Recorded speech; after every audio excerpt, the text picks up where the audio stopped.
Hi, I'm Madeleine Bergram, and I'm happy to be here today at Expo Connect and talk to you about sustainability. I work as the sustainability manager for the Nordics, and this is a very demanding market. And sustainability matters a lot to HP, and we hope it matters a lot to you too. I'm going to start with some perspective on where we are today, why sustainability is so important, and then go into how we meet these challenges and what we can do to help you too. And lastly, also talk about external recognitions that we have received. So it's not only us talking, but others also kind of giving their rankings about how we work with this.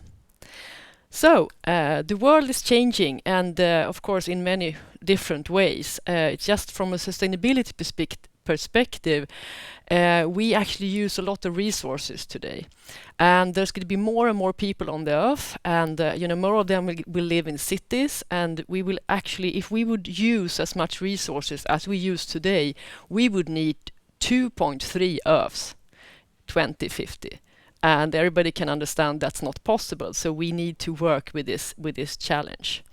What happened with the pandemic means that it has an impact on climate change, for instance. But so the reduction in emissions and so on during this last half year or so, we would need actually the same type of change in the society for about 10 years to keep the climate in a good way. So then you can understand the size of the changes we all need to make.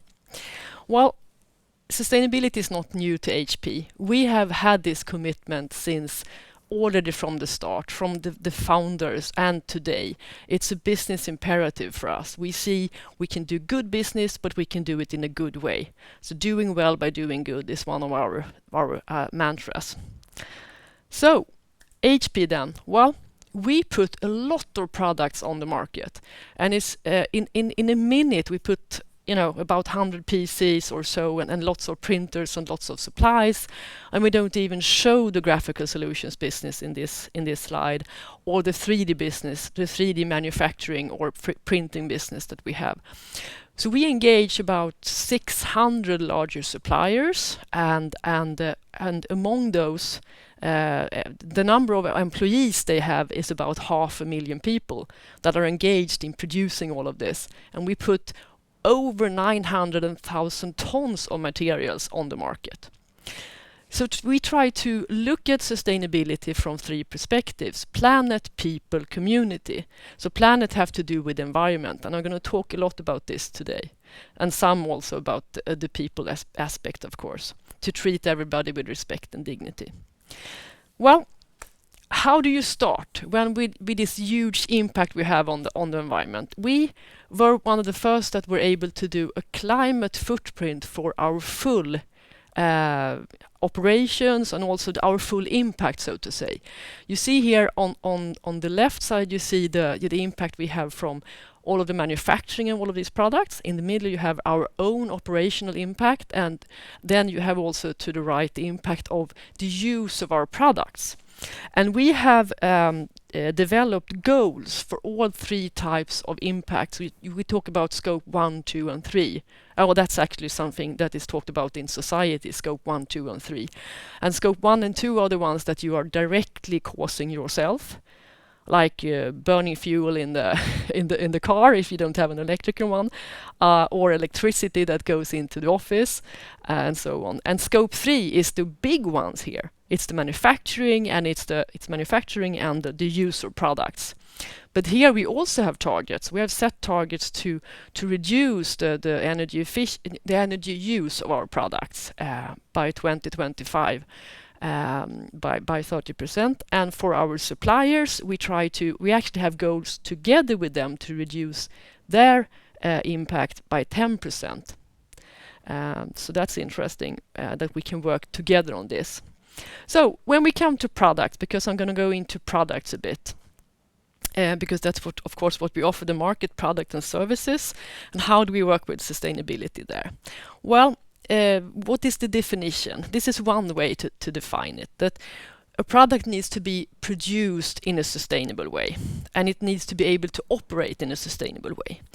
And then, of course, it needs to be reliable, and you need to be able to use it for a long time. And that's very much a trendy thing right now. It connects to circular economy, which is something that we all need to understand better and engage in. And then, of course, easy to use, repair, refresh. That's kind of the same. That if you can repair it, you can use it for a longer time.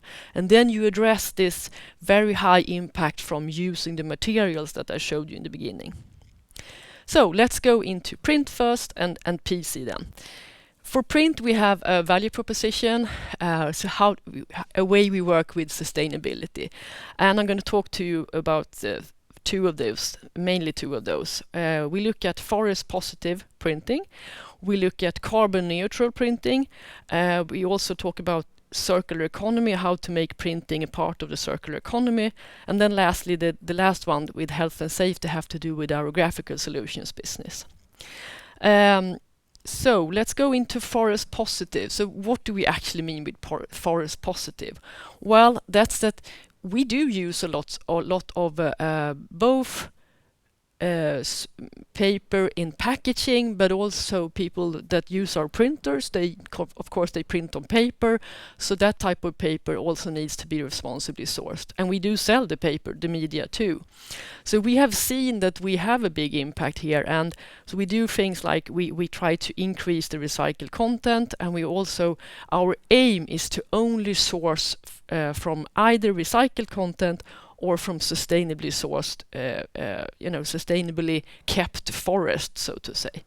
And we have achieved this for our printing paper. And we also try to, leverage our, we're a big company, and we work with all of those large organizations in the world like WWF, and together with them we have committed us to support responsibly managed forest in Brazil and China, just as an example. When we go to carbon neutral, because of course I talked about the climate impact and of our operations, and being able to say we're carbon neutral is something very good for the customer, of course, and for our operations. And here we touch upon the services we offer, so that moving into circular economy means that you should kind of not focus directly on the product, but how you use it, for how long you use it, and so on. And of course we design our products for energy efficiency, but we also work a lot with different types of services. And what will come more and will be kind of launched this autumn is carbon neutral printing for those that use managed print services. And I just wanted also to mention supplies, because supplies is not, they're small compared to a printer, but the supplies is very important because our original supplies give you the quality that you need and want. And also the thing is that if you use a non-original, there are issues with the printer. It could be issues with the printer because you are more likely to call a service person if you don't use an original. 4 times more likely, as this slide says. And also, it's not only that you don't get the printout you want, you use the paper. And producing paper is very, it's resource intense, and it takes a lot of energy. It's about 10 times as much energy to produce a paper as printing on it. So if you have to waste it because you used a non-original, that's really not good for this environment. I just wanted to mention also closed loop process, because we've had a closed loop process for 27 years, I think now. So 27 years, it's like, that's a long time. And what it means is that we offer a system where people can send in their supplies. It started with supplies, toner and ink, and they have been we've made it so easy that people want to use it, and it's both consumer and commercial, companies that can use it. And so we get back the supplies, and then we mix it with the water bottles, PET bottles, and also some cloth hangers, because we have a cooperation with a retailer in the US that use a lot of cloth hangers. And then we mix it into new supplies. So all of the toners have recycled content, and almost half of the ink cartridges have recycled content. And by this, we also try to get new streams of recycled content. So we work with ocean-bound plastics. And I will talk more about this. We have a specific project on Haiti. It started on Haiti, where people go and collect PET bottles, and we promised to buy from them, even though the stream of the volume is too low. We promised to buy from them when we work with an NGO there, so that creates a new stream of plastic for us. And products like this one, Tango Printed, contains recycled plastics, and we have a goal to 2025. So then 30% of our plastics should be from recycled sources, and that's actually one of the, as we think, the industry-leading goal. Let's switch to personal systems. So very briefly, of course, there are a strategy here or two. Our aim, as you can see here, is to design for sustainability, to have the most sustainable portfolio, as I will come back to, and then ocean plastics. So plastics in general is a problem today in society because it's used. I mean, it's a fantastic material, but if you don't collect it in a good way, it will become a problem. And ocean plastics is a problem. So we work with ocean plastics, and then of course the business models. The DAAS means device as a service and circular economy. And device as a service, of course, mostly today is addressing professional users, but you will see more and more models that are easy to use for all types of customers, like private customers and commercial actors. And then we have just an example here on the community programs we do, educational programs. We have a very high goal on trying to help, enable better learning outcomes, as we say, for students of different ages and different, different geographical areas and so on. Anyway, so most sustainable portfolio and services around it, and plastics into the products. That's the strategy. So this slide talks about both PC and print because you have the supplies there, but I wanted to mention it because it also kind of connects to how we work with these type of topics. And it's the last bullet point here that is most interesting, because ocean-bound plastics is not plastics that we get from the ocean, but plastics that could end up in the ocean. And we have now worked with UL, which is like a standard institute in Underwriters Laboratory. And so they have created an industry standard, and we are the first to use this, where we can prove that the plastic resins we use actually come from plastics that could end up in the ocean. So we are kind of not only we use it in a product like the Dragonfly, and I'll talk more about this later on, where we also use it across our portfolio in the displays and in supplies and so on. And we kind of push the market by not only using it, but also helping create the standards so that others can use it. Okay. World's most sustainable PC portfolio. We were bold enough to say that we have now put forward the world's most sustainable PC portfolio, which of course is helpful for those that use it. And what do we mean? What do we base it on? Well, we base it on EPEAT, and EPEAT is a eco-label very similar to TCO certified. TCO certified was kind of earlier to include social aspects from supply chain, but EPEAT has also included this today, so they're kind of similar. And EPEAT has, you have the kind of criteria. They cover the full life cycle from design, use phase, end of life, repairability, but also corporate things such as how do we know when we kind of exchange questionable materials to something new? How do we know that we do it the right way so we don't exchange to something that is also not good for the environment, but we don't know about it? So like programs that you have on a corporate level are also included in this eco label. And as you can see, lots of different things that has to do with chemicals, and also, as I mentioned before, we talked a bit about paper. Packaging is also part of this eco-label. And just wanted to be a bit bold because we have the highest number of these EPEAT registered products.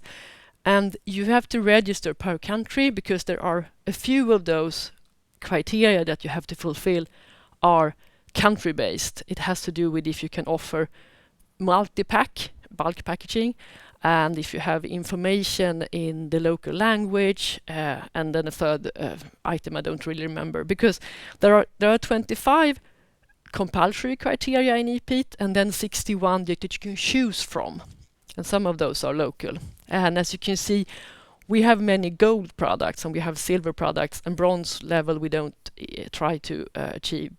And the different levels depends on how many of these optional criteria you fulfill.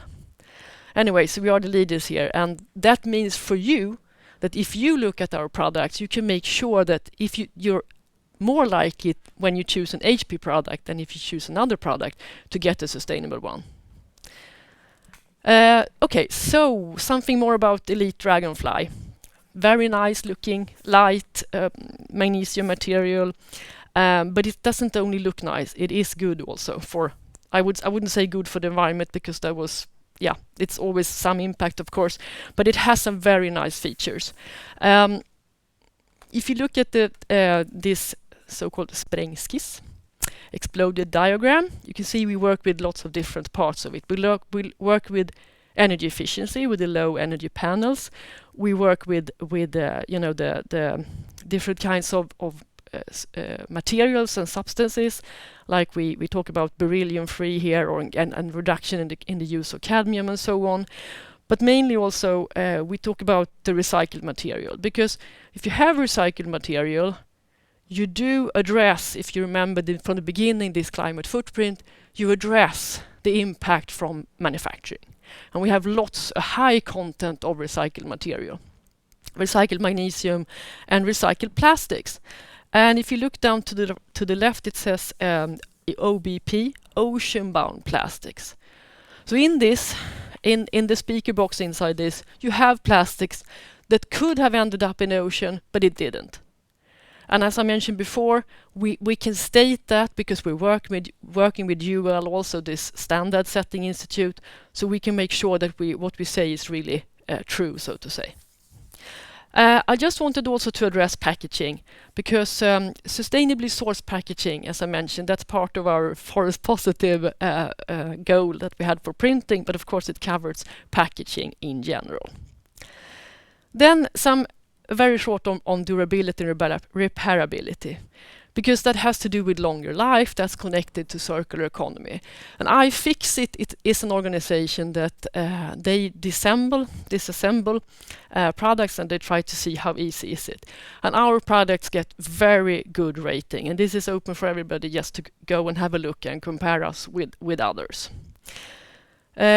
Supply chain.